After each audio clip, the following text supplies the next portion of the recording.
Kıymetli izleyicilerimiz, Almanya'da çocukların aşılanmasıyla ilgili olarak yeni bir gelişme var.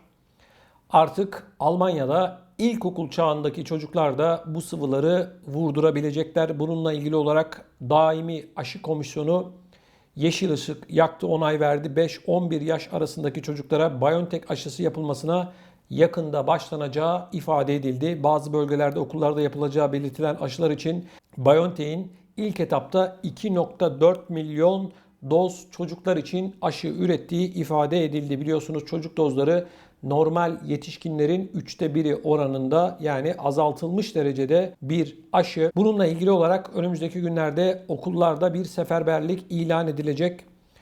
Bakın detaylar neler? Haberin noktasına virgülle dokunmadan sizlerle paylaşacağım. Ardından da bizleri Avrupa başta olmak üzere dünyanın pek çok noktasından izleyen ve çocukları olan herkesle ilgili önemli bilgiler aktarmaya çalışacağım. Bakın değerli izleyicilerimiz, haber şöyle.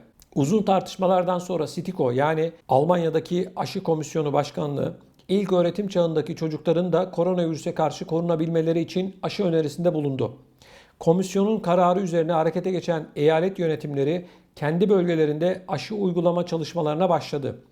Berlin eyalet hükümeti 5-11 yaş arası çocuklar için okullarda da aşı uygulaması yapılacağını duyururken diğer eyaletlerin çoğunda aşıların doktor muayenehanelerinde ve aşı merkezlerinde yapılacağı bildirildi. Almanya'daki çocuklara bir süre önce Avrupa İlaç Ajansı EMA tarafından onay verilen özel BioNTech aşısının yapılacağı kaydedilirken yetişkin aşılarının 1/3 oranında etken madde içerdiği belirtilen çocuk aşılarından 2,4 milyon dozun hazır olduğu ve eyalet birimlerine nüfus dağılımına göre sevkiyata başlandığı ifade edildi. Şimdi bakın, çok komik bir durumla karşı karşıyayız. Niye diyeceksiniz? Geçtiğimiz hafta Almanya'da daimi aşı komisyonunun başkanı aynen şu ifadeyi kullandı. Komisyonun başkanı. Ben dedi çocuğuma içinde ne olduğunu bilmediğim bu sıvıları yaptırmam dedi. Bu hafta bir hafta geçti arkadaşlar. Onay verdi. Aynı kurum. Başında bulunan kişi diyor ki ben diyor onay vermem, çocuğuma vurdurmam. Şimdi onay veriyorlar. Yine bununla ilgili olarak ne diyorlar? 2,4 milyon doz hazır diyorlar. Yani bu kararı almadan önce bunlar zaten bu sıvıları falan hazırlamışlar. İşte yalandan resmi kararlar çıkartıyorlar. Bir saatte mi yaptınız 2,4 milyon dozu? Ve bu haber deniliyor ki daimi aşı komisyonu onayladı. Hemen yarım saat geçmeden 2,4 milyon stok var deniliyor. Yani birileri senaryoyu yazdı, birilerini oynatıyor. Hal böyle olunca da önümüzdeki günlerde bu sefer kamuoyuna çocuklarla ilgili olarak haberler yansıyacak. Maalesef arkadaşlar, yani baktığımız zaman bir tiyatro oyunu var. Birileri senaryoyu yazdı ve bizleri oynatıyorlar. Şimdi de işin içerisine çocuklar alınmış durumda. Ben bunu anlatırken sakın beni yanlış anlamayın. Ben sıvı karşıtlığı falan yapmıyorum. Sizin ya da çocuğunuzla ilgili olarak kararı elbette ki siz verirsiniz ve doktorunuza lütfen danışın derim ben. Ama gelinen noktada bu siyasetçilerin ve bu önemli kurumları yöneten kişilerin yapmış olduğu açıklamaları ben ikilem ve insanların kafasını karıştıracak şekilde görüyorum. Ya böyle bir şey olabilir mi? Almanya Aşı Komisyonu'nun başkanı bir hafta önce açıklama yaptı arkadaşlar. Aynen ifadeleri şöyle: ben içinde ne olduğunu bilmediğim sıvıyı diyor ki çocuğuma vurdurmam diyor. Bir hafta geçti mübarek, ne oldu? Hani tamam sen çocuğuna vurdurmuyorsun da bu milletin çoluk çocuğunun sorumluluğunu alıyor musun? Ya da bu kararı alan siyasetçiler senin çocuğunun sorumluluğunu alıyor mu? Hayır, almıyor.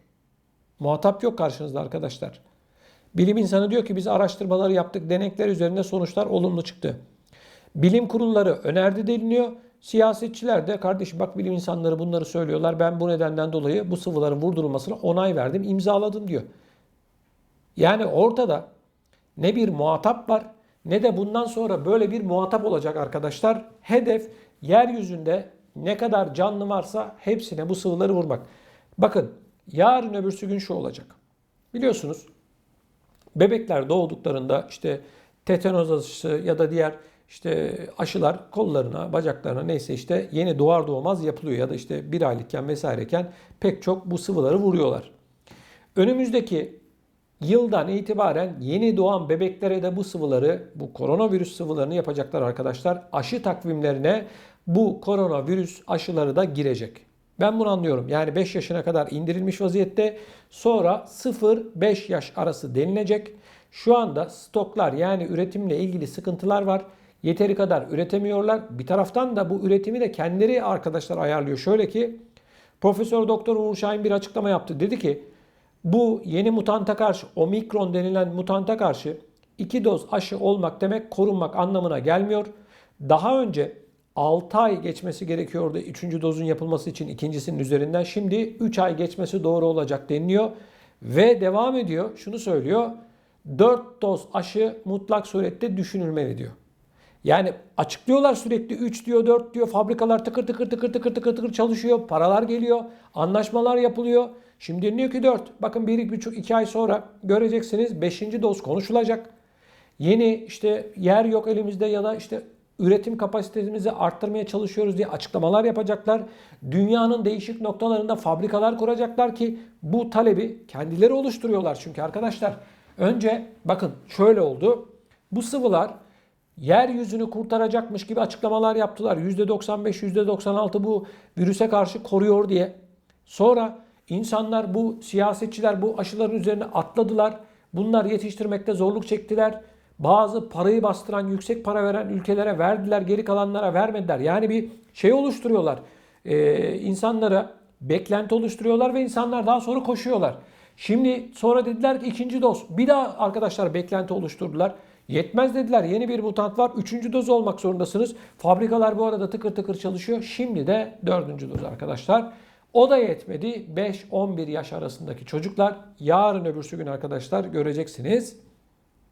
Diyecekler ki 0-5 yaş arasındaki tüm çocuklara bu mutlak surette vurulmalı denilecek. Fabrikalar o zaman daha fazla çalışmaya devam edecekler. Görünen köy kılavuz istemez. Bakalım sonumuz ne olacak? Siz de bu konuyla ilgili olarak lütfen görüşlerinizi videomuzun altında bulunan yorum bölümüne yazarak bizlere iletin. Bunun yanı sıra gündeme getirilmesini istediğiniz konular varsa da bunları yine videonun altındaki yorum bölümüne yazarak bizlere ulaştırabilirsiniz.